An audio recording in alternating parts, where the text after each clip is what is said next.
Hey there, my name's Porsha Lauri. Welcome back to my YouTube channel. Lately on my channel, I feel like I've been doing a lot of installments into some of my What Did We Learn series, as well as some new things I've been working on, like my singer to actor pipeline videos. But in today's video, I thought it would be really fun to just break down a movie I recently watched and my thoughts on it. Recently, I was going through my streaming apps trying to find something new to watch. And I know that there are tons of recommendations. There is a ton of new things that I have yet to check out. I am one of those millennials who definitely watches comfort shows as opposed to venturing out and watching new things because I don't know, sometimes it gives me anxiety. I am working through this slowly but surely. And this installment, I guess, would be my way working back into watching newer things as they're coming out, instead of being perpetually just 5 years behind everybody else. So I was looking through the streaming services and I stumbled across this movie called Beautiful Disaster. And I'm not gonna lie, the thumbnail for the movie looked relatively interesting. I was like, that's definitely a Sprouse twin. And I think he's playing a boxer. And honestly, that was enough where I was like, I have to check this out for my own eyes. And so I did. It was a movie and I watched it, and we're gonna talk about it today. As always, if you enjoy listening to my opinions on movies, TV shows, music, what have you, do me a solid and drop a like on this video, then run up to the subscribe button, hit the bell next to it so you can be notified every time I upload. If you can't get enough of my opinion about movies here, you can roll on over to the Cinema Sit Down podcast. It's a podcast I host with my boyfriend and his best friend, and we just sit around, we talk about movies, and it's a whole lot of fun, and we'd love if you joined us there. And as always, all of my social medias will be in the description box below if you'd like to go and check me out on other platforms. Now, with the formalities all out of the way, let's jump into Beautiful Disaster.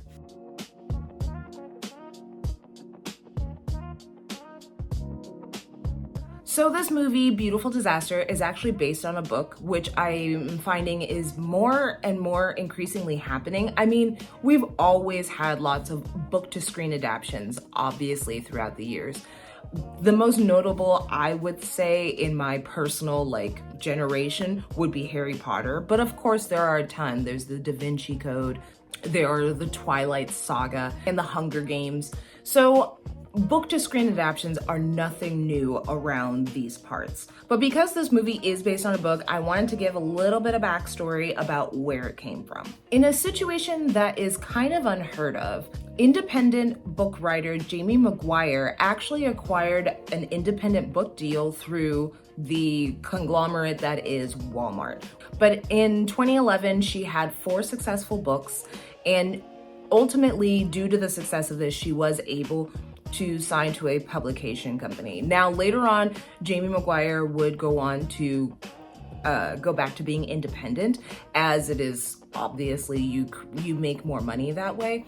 But actually, due to the success of Beautiful Disaster, she was picked up by Atria Books in 2011, and thus would go on to have a few other successful books with that company before going back to being independent. And she went back to self-publishing in 2014 due to, I'm assuming that the cut that she was getting wasn't as much as when she was independent. So my understanding is that that's why she went back to self-publishing in 2014. Now, it wouldn't be a book talk book without some controversy. Now, the author did become a controversial figure in 2020. She did come out as an anti-vaxxer, as well as comparing the BLM movement to that of a terrorist organization. So, I have a lot of feelings about this, obviously. But that's kind of just my wrap up on the author. I really don't know much about them, but I wanted to make sure that I mention them because we wouldn't have the movie without them writing the book. They're utilizing the name because it's already a popular title for people, and it kind of guarantees an audience is going to show up and watch your movie. But that doesn't necessarily mean that the movie is a representation, or a good representation, I should say, of the book. And from what I've read online, that's kind of what category this movie falls into.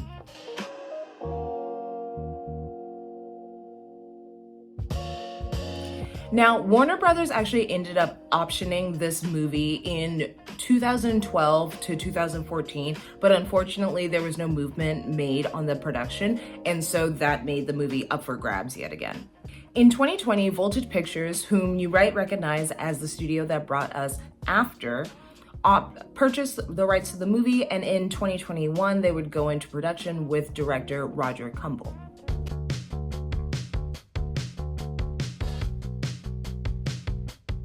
Abby moves to college for a fresh start from a tumultuous childhood and to establish normalcy in her life. Enter Travis Maddox, the campus underground boxing star with his sights set on Abby's attention, the last thing she needs right now. While Abby fights her feelings for Travis, her past comes back to haunt her in the worst way, and she will need to let Travis in to save her dad. So right from the jump, we are introduced to Abby. Abby is moving to somewhere USA. While we're seeing her move from place to place, we are seeing her write an email to her father in the largest font I've ever seen anyone ever use in evers of ever, to tell him that she's doing this.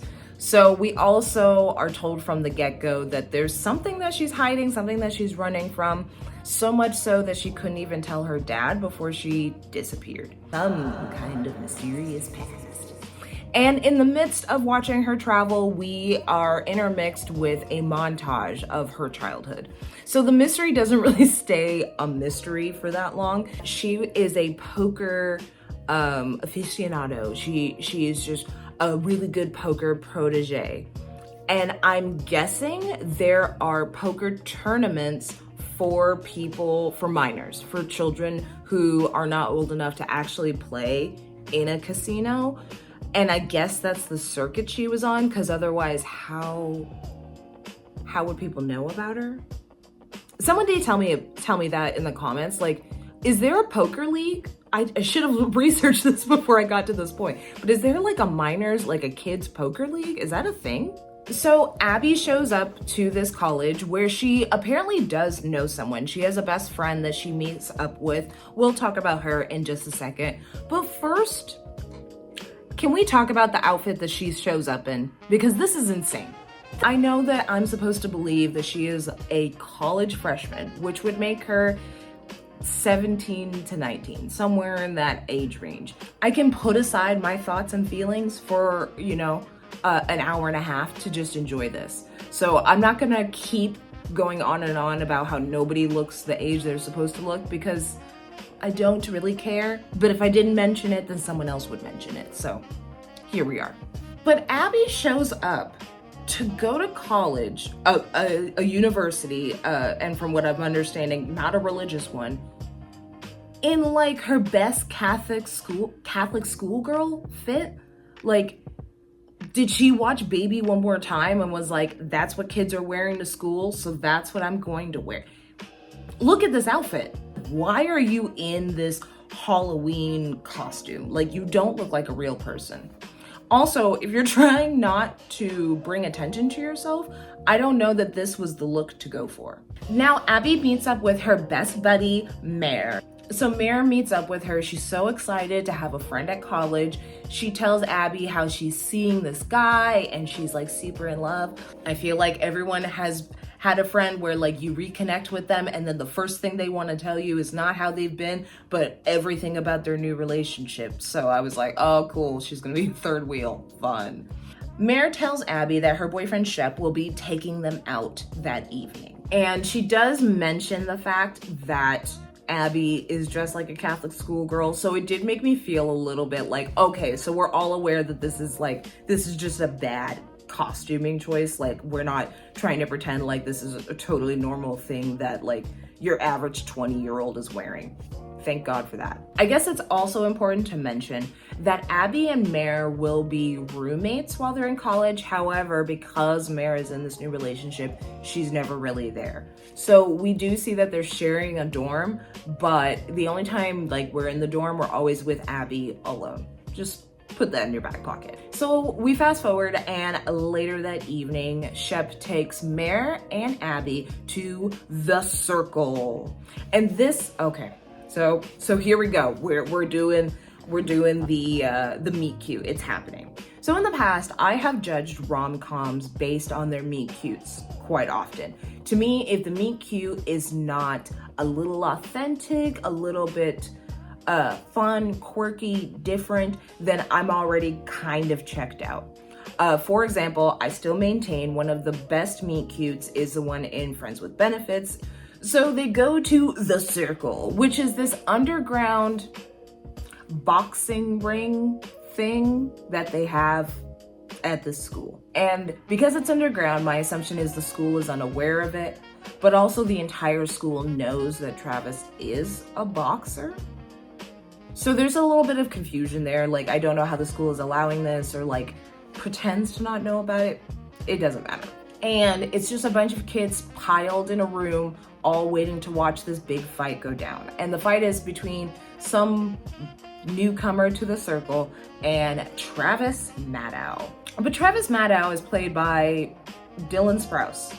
And I have to bring this up because it's gonna matter in later for other references. So my understanding of the Sprouse twins, or like what I know about them, is very little. The only reason I remember who they are is like Cole is the one that goes on podcasts and like smokes cigarettes and just like definitely owns way cooler vintage records than I could ever own. And Dylan seems normal. Okay, so I watched this portion of Cole's Call Her Daddy interview, and I realized that I was being a little judgmental. He's not quite as pretentious as he was coming off. I think some interviews paint him in a light that makes him seem a little unlikable. But to be honest, like, I really know nothing about this man or his brother for that matter. So I wanted to clarify that I still think my joke is funny, so I left it in there. But I don't think he's quite as pretentious as I was making him out to be. Also, while listening to this portion of the interview, I heard that Cole thinks Dylan is kind of the bully of the two, and that he used to beat up kids in school, which, for all the jokes I make about him not being a convincing boxer, it seems like maybe he had more of a background in that than I thought. So I just wanted to clarify, what I was saying was a total joke. Please don't take it too seriously. And maybe I'm wrong and he's not quite as pretentious as I made him out to be. This is actually not the first time I've watched Dylan in a movie. He is actually part of the After franchise. Dylan plays Travis Maddox, who is a boxer. And you know what? Again, along with the age thing, I will just withhold reality for the next hour and a half. I'll pretend that Dylan Sprouse strikes fear into the hearts of his enemies. I don't know why. I really have a hard time taking him seriously. It's not really giving boxer, but that's neither here nor there. So he comes into the ring. There's a moment, you know, where everything pauses and it's in slow-mo and sexy music plays as Travis and Abby lock eyes. And then for the remainder of the tournament, boxing session, I don't know, whatever this is called, round one, he can't keep his eyes off of her. I did not like this meet cute. I'm not gonna lie to you. I thought it was a little too cliche. I hate the thing of like when a dude is like doing something that's really intense and violent and usually dangerous and he just can't like stop looking at her. Like I hate that. I think that's so silly. It doesn't feel real, and that's their meet cute. So not my favorite. And then there's a point where he punches the guy so hard that the guy like spits blood and then it ends up on her sweater. And I'm sorry, like she has like an orgasmic moment and I was in my chair like, whoop. To wrap up this scene, she seems to be like really taken aback by his beauty, athleticism, something. I don't remember exactly what the setup is, but he calls her pigeon. I think it's a thing in steamy romance novels is the guy always gives the girl some kind of silly nickname. And it has to be something other than your traditional sweetie, honey pie, love muffin, baby sugar sweetie. It has to be something unique and different. Pigeon, I'm sorry, there's never been anything, like, I'm not anti-pigeon, but like, I don't want to be called a pigeon. I don't think that's cute. He will explain by the end of the movie, but for now, I was already on the fence about this kid, and then the blood, and then he called her pigeon, to which I thought was a put down until later on in the movie. So after the circles close, Abby goes back to her place and has like just a feral moment in the shower thinking about Travis and I guess how hot he looked and the blood. I don't know. Fast forward and we see her in class the following day and she is IG stalking Travis literally in the center of the room. And you know, we do this, okay? As human beings, not just girls, like all of us do the whole like stalking thing, even if you're not that interested in someone, like you're curious about their online behavior, so you're going to go and check it out. I totally get where she's coming from. However, you're telling me she would do this in the middle of class, in the middle of like the daytime when anyone could be like, this is her first week of classes and you're telling me she would do it right here? This is no one's around to judge me behavior, not center of the school classroom. But of course, Travis is right there behind her, watching her scroll his IG, which definitely gave him a huge ego boost that he did not need. This man is already overly confident. There is a scene that's really brief before this where Abby does ask Mare and Shep a little bit more about Travis, and we come to find out that Shep and Travis are actually cousins, and so they hang out a lot. They also live together, so put that in your back pocket as well. And once again, he calls her Pigeon instead of Abby once he learns her name. So they're in this classroom or whatever, he catches her and calls her out on it. And he's like, you know, I get it. Like, I'm hot stuff. So Travis is like, okay, let's go on a date tonight. And she's like, I'm not interested in dating you. I have no interest in you. That's her thing the whole time. It's just like, I don't know. I would never date someone like that. Like, I can't even believe he goes to this school. Which, like, whoa, like, why are you so harsh and judgmental? Like, calm down. But also, why are you so anti, like, getting in a relationship? I thought you wanted to have a normal college experience. So she proposes that instead of going on a date, they can be friends. No way! Which, if you've ever watched any romantic comedy at all, the moment you announce you want to be friends, you're not going to be friends. You're going to be more than friends. So later that night, even against her wishes, because again, can it be a rom-com movie if a dude doesn't force a girl to go on a date that she doesn't want to go on? He picks her up on his motorcycle because he's a bad boy. Remember? You can't be a boxer and just drive a car. You thought he was gonna have a Honda Civic? Get out of here. They go get a burrito. She refuses to let him pay because it's not a date. And they proceed to have a somewhat deep conversation. It's not that deep, but we do come to find out that Travis's mom passed away when he was a kid, a baby, whatever. And so it's just him, his brothers, and his dad. And she divulges absolutely nothing about her past because, of course, she's trying to keep it hidden and mysterious. Because you can't be a very good manic pixie dream girl if you don't do all of those things. So she says nothing and then hightails it out of the date. Now, in the weakest setup I've ever seen to a love triangle, we see the following day that Abby is on her way to class or running across campus, something like that. And we have like the slapstick, silly, meet cute. So in this one, some guys are tossing around a frisbee. It lands in front of her like it always does. And she has to go and throw it back to them. But instead of throwing the frisbee like a normal person would, she like lowballs it. I don't know what she's doing. And she manages to throw the frisbee directly into some rando dude's situation. So he doubles over and falls in pain. And so we meet Parker. And Parker is just another alumni at the school. And None of this is gonna matter that much, but we have to introduce him for the fact that he's going to play a somewhat significant role in the middle of this story. Again, in a very short scene, we do see Abby touch base with Mare, and she lets her know that her dad's been trying to get a hold of her, trying to call her, trying to see what's going on. And Mare tells her, like, you still have ties to that. You really need to, like, cut him off for good and let things go.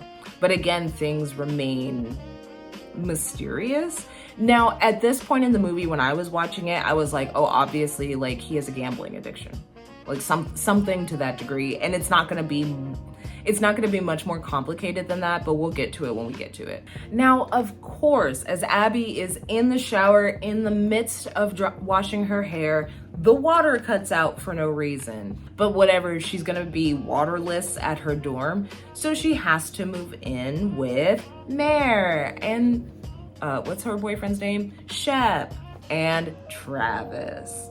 Again, you can't have a book rom-com without forcible proximity. That's always the case. Now, while Abby is staying at their place, she does kind of spy on Travis, but he's entertaining a lady guest in his room, and she does like the most incomprehensible shit, but like it's always done in movies where she like goes up to the door. She can obviously hear things are going on, and instead of just like minding your own business, she like tries to open the door more, to which her and Travis make eye contact. But he finishes up his playtime with his guest and proceeds to have a meaningless conversation with Abby about how he sleeps with girls, but like uses a consenting website, so like he's getting consent, which is fine, and she calls him a man whore, and you know how this conversation goes. There's nothing authentic or interesting or different. Like they're following the book in terms of rom-comness. She's planning on sleeping on the couch, and he's like, no, you can take my bed. And she's like, I don't know, I don't want to be with you. I don't want to be another notch on your bedpost. And he's like, well, that's fine.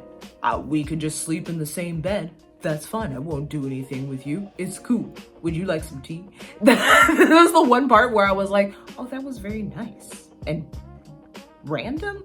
You will start to notice that in the beginning of this movie, I was very much on the fence, very much like waiting for things to have problems with, waiting for things to complain about. And then halfway through the movie, I started to be like, wait a minute, do I like this movie? But I think we're trying to set up that he's not your average bad boy. I don't know. Are we subversing the bad boy image? I guess that's where we're at. We also have that like classic scene of where she's like, do you have a pen? And he's like, side table drawer. And then like realize that's the wrong side table drawer, don't open it. And then there's just like condoms in it. Is this a requirement? So the following morning, we have the morning shenanigans involving wood. That was a very YouTube-y way to put that. Give myself a little tap on the shoulder. That was a good one. So she runs out of the bedroom because she's, horrified by what's happened. Calls him like a pervert, which is like, I'm like, he can't, this is one of those things he can't control, but it doesn't matter. And of course, at the time that she wakes up, because she didn't set an alarm for herself, she's late for class. So we got to do the like, I have to go to school late, and I'm going in my pajamas. And then of course she's like running across campus trying to get to her like midterm test thing on time, and like falls into a thing of mud. So she's disheveled. She makes it to her class on time. And of course, while she's in her most, disgusting, she gets asked out by Parker. So that evening we see Abby going out with Parker, and this is the most boring milquetoast date I've ever had to sit through. Thankfully, it's only a few minutes long. He gets some rando text to which he's like, oh man, like, I know we're on a date and everything, but like, do you want to go to this thing with me? And she's like, oh my God, for sure. I love the theater. I don't know why she thinks they're going to a theater play, but she thinks this. So they go over to this big, looks like to be a convention center, which is what makes me question the undergroundness of this underground boxing community. But this actually ends up being a circle event. And once Abby realizes this, she knows that Travis Travis cannot be that far away and he's probably fighting tonight. But they both end up running out into the hallway before his fight and they have a conversation. And this is where I guess we have like the first real installment of whatever the plot was. Because also by this point, we're like 40 minutes deep into the movie, I want to say, like 30 to 40 minutes. Like we're almost halfway into the movie before we get to like kind of a big plot point.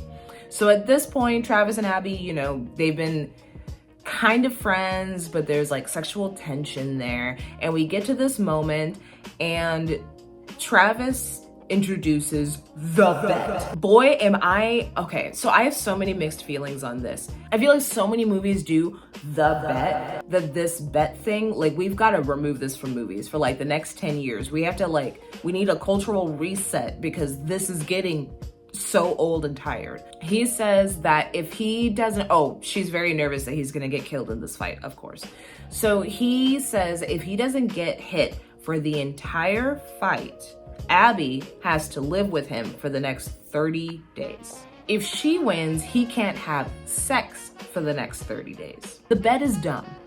Before he goes back in, she asks, why do you want to make a bet with me? Why do you want me to live with you for the next 30 days? I don't want to have sex with you. As I got to this point in the movie, he like gets real close to her, says this, and then boops her nose with his. And I was like smiling from ear to ear. I was so mad at myself because again, I was like, oh no. I think I kind of like this movie. And I can't tell you why. I know why it's bad. I don't know why I still kind of like it. That boop, the nose boop, gets me. Oh my God, that was so fucking cute. I don't know how to contain myself. And it makes me mad. But at this point, I did start coming around to Travis a little bit. I'm ashamed. I'm shamefaced. I'm sorry. So I won't take you through the whole fight because I think it's unnecessary, but lo and behold, guess what?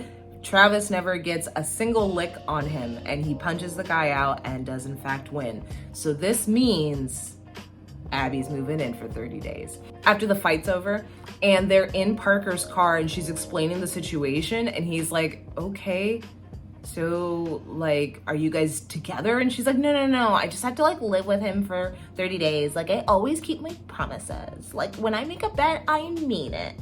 Which is more like mysterious poker stuff there. And I did actually really like this scene. This was one of the first scenes where I legitimately laughed out loud. But Travis is waiting for Abby. Like, I guess he's gonna take her home because she's staying at his place for the next 30 days. And so he's just outside of Parker's car door, just being an absolute freak. Like he is making like monkey sounds. He's being insane. He's hitting the car and it is intimidating the fuck out of Parker. And this, genuinely, this is funny. This was funny.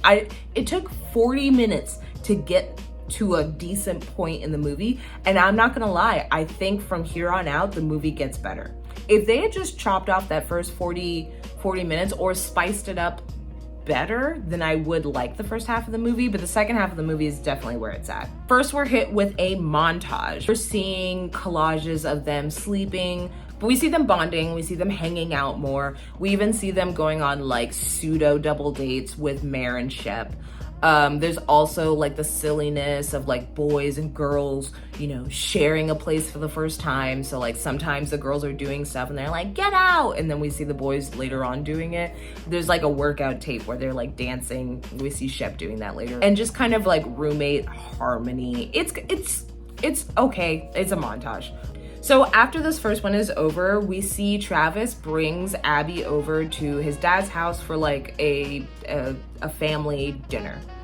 We don't get to spend that much time. Like even though we're there, we don't really spend that much time. We just basically set up that like they're pretty traditional brothers. There's a boxing ring in the front yard. So I'm understanding that he's been boxing forever. And I assume some of his other brothers might box too. And maybe his dad definitely looks like he was like a retired boxer. But the only important part of this scene really is the fact that the boys all sit down to eat dinner, but they are limited with time, so they start their poker game early. And we see Abby watching from the sidelines until eventually they they rope her in and she ends up playing a couple hands, and they realize that she's like really good at poker, like insanely good at poker. And one of the brothers points out, oh, that's because she's lucky 13.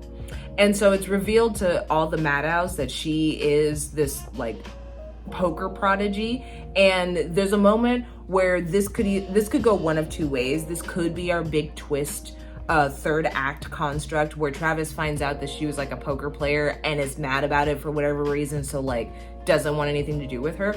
Or we can have what we have here, which is that he finds out this mysterious thing about her background and he's intrigued by it. He thinks it's cool.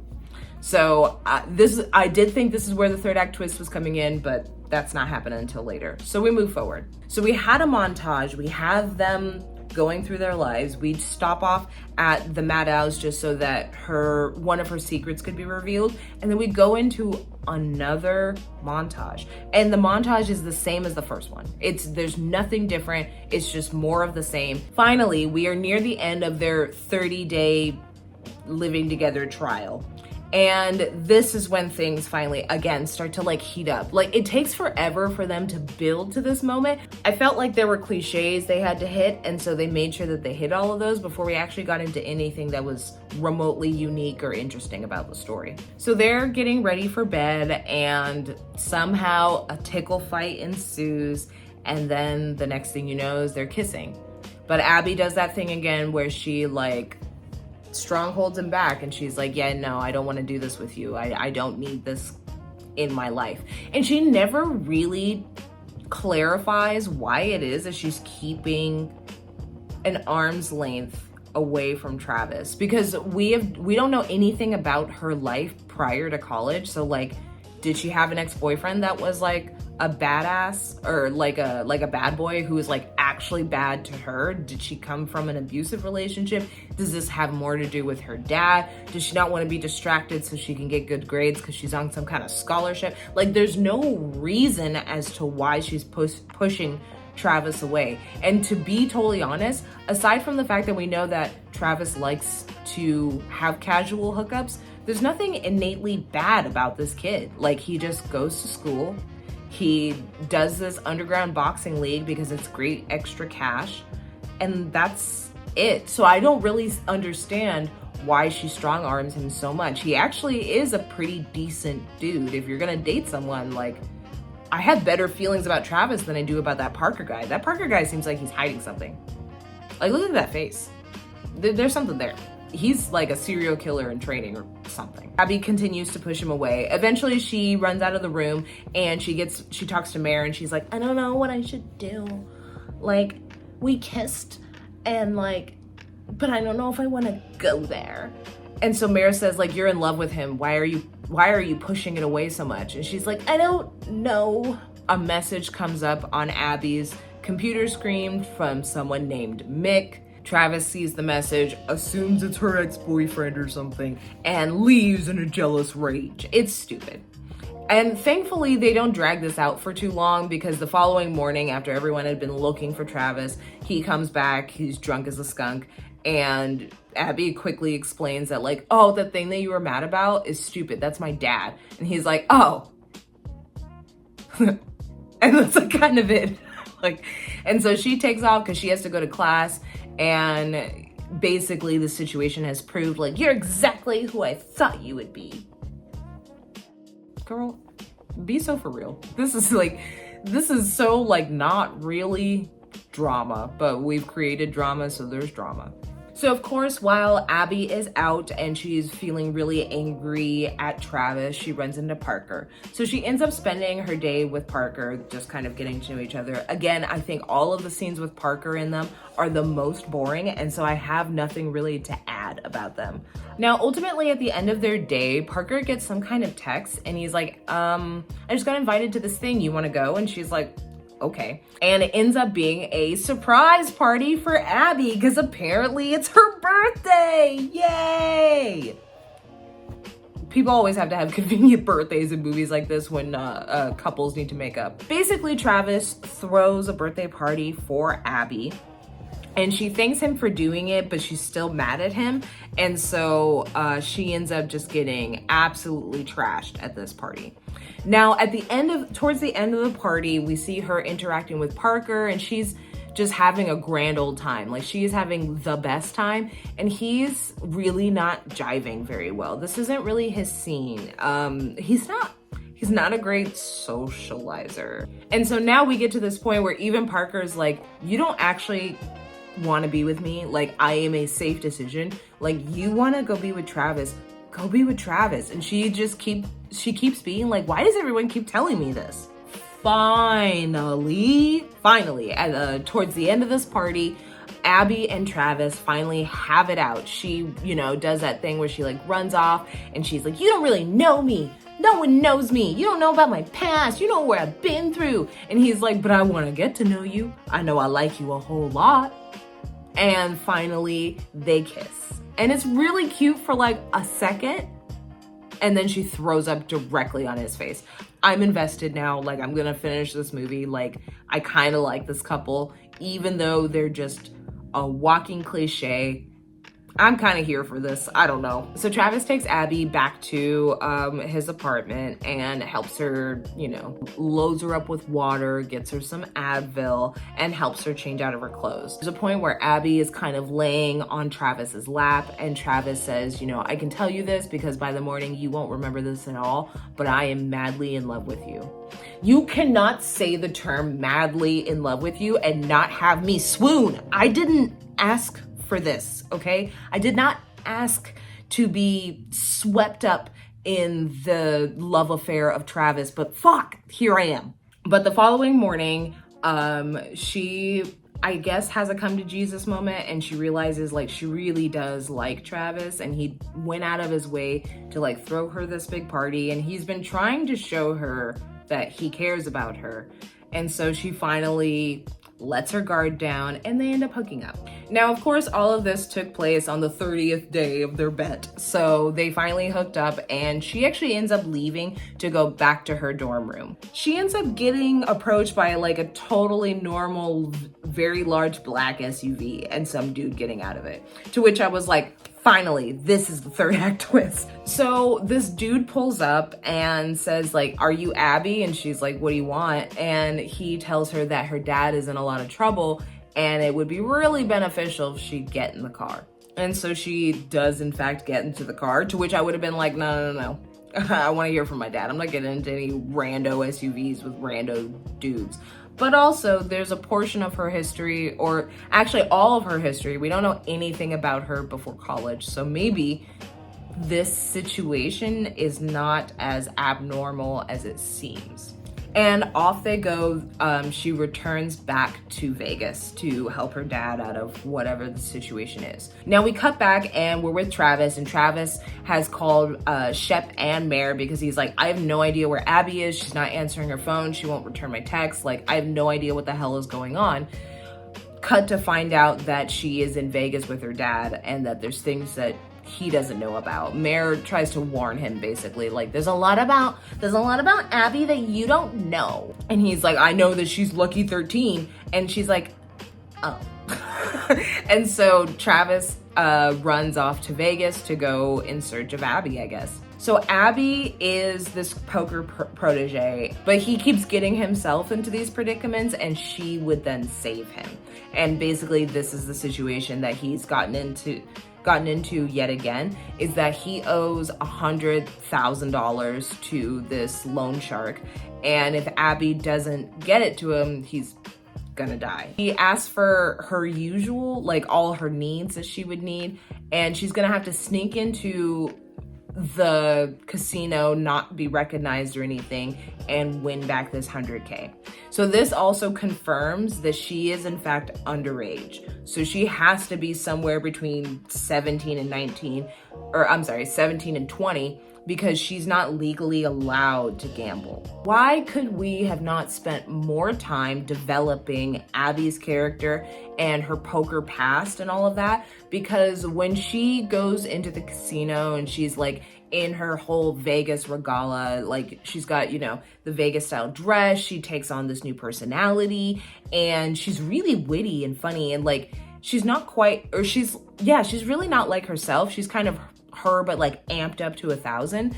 And it really works for me. I thought this was super entertaining. This was super interesting. This is when I stopped doing chores around my house while watching the movie. I was actually just watching the movie. So I wish they had spent a lot more time developing Abby's character. But in this scene, we do see that she wins basically the 100K that she needed. She goes to walk out of the casino with all of her money and her little like, I like the insert of the caboodle. I miss a caboodle. I love a caboodle. Anyway, she's walking out when all of a sudden she's stopped by someone who seemingly went to high school with her, someone who knows that she is underage, and so she has to give up all of the chips. It's kind of either that or go to jail. And I'm pretty sure it's a felony to get caught gambling when you're underage. So she has to make the walk of shame back to her hotel room. She calls her dad and tells him what happened and that he's got a window of time to get a jump start and it'd be in his best interest to get the fuck out of town. As she's walking back to her hotel room, this is where she runs into Travis. So her and Travis they do the same thing again, where she's like, you don't know about my life, and I had to be here for my dad, and I don't need you here right now, I don't want you here. And he's like, but you love me, and I love you. And she's like, yeah, I do. And so they have whatever this is, okay? I really don't know how to describe this scene. They kiss and make out, and then they're trying to bone, but they just keep destroying shit. I could have done without this scene. They end up sleeping together. Travis looks at Abby's phone, which I thought we had learned from earlier that we probably shouldn't be doing that, but whatever. He gets the number of the loan shark. He makes a deal with the loan shark to fight in this boxing match that's coming up that will win the exact amount of money that Abby needs to free her dad.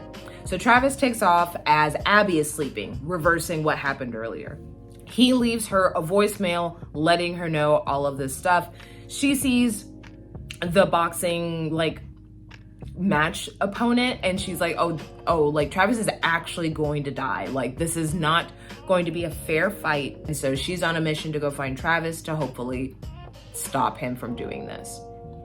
During this time, Abby also finds out that the whole thing was a scam to get her back into Vegas and to earn some money. So she tells her dad to never speak to her again, and she takes his car so that she can go get Travis. Travis had called in Shep. Shep and him were getting ready to go to the fight. He ends up in the fight, and just like we mentioned, it is not a fair fight, and he's getting his ass whooped along with Shep. Abby comes in at the last minute. She sets the place on fire to get them out, and they all end up narrowly escaping, and she lets Travis know the entire thing was a hoax. There never was a bounty on my dad. They just wanted me to come here and make them some money, and they just wanted to find a way to get me to come back to Vegas. Shep takes Travis's motorcycle back to the college, and they're gonna take Abby's dad's car, which I was like, okay, I guess they're just gonna keep that permanently. And we get a little bit of a sneak peek or sneak idea into what would be the next entry into the series, Beautiful Wedding. But I'm saving that movie for another day. I actually haven't even watched it yet. I have just been nonstop thinking about this movie for a few months now, and I wasn't gonna make a video about it. That was not my intention. I literally was just watching something while I cleaned, but it got into my brain. I couldn't stop thinking about it, and you know what happens when I can't stop thinking about something? I have to tell you guys about it.